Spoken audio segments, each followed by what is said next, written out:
Hossain question করেছেন যে আমার বাচ্চার পা দুটো চিকন, হাঁটতে পারে না, হামাগুড়ি দিতে পারে না, কিছুদিন ধরে দাঁড়াতে পারে, তার বয়স 8 বছর, অনেক ব্যায়াম করিয়েছি, কোনো উন্নতি হচ্ছে না, অন্য কোনো চিকিৎসা আছে কিনা হাঁটবার? ধন্যবাদ নূর হোসেন সাহেব। আমরা আসলেই খুবই দুঃখ প্রকাশ করছি আপনার জন্য যে আপনার সন্তান তার পাটা চিকন হওয়ার কারণ আছে।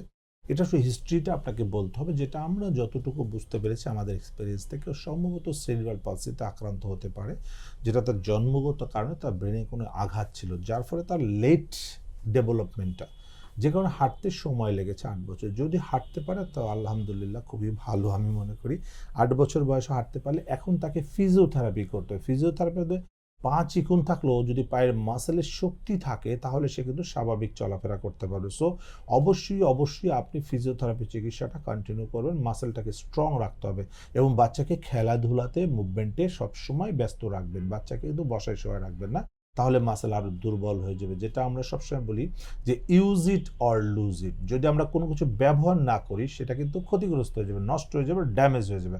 সো যত ব্যবহার করবেন ও তত ভালো থাকবে, কারণ আমাদের এই মাসেল কিন্তু ডেভেলপ করবেই। কারণ আপনি যদি এক্সারসাইজ করেন মাসেল স্ট্রং হবে, মাসেল মোটা হবে, সব কিছুই হবে।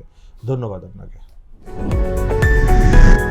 এসপি হাসপাতাল, আন্তর্জাতিক মানের পূর্ণাঙ্গ ব্যথা নিরাময় হাসপাতাল।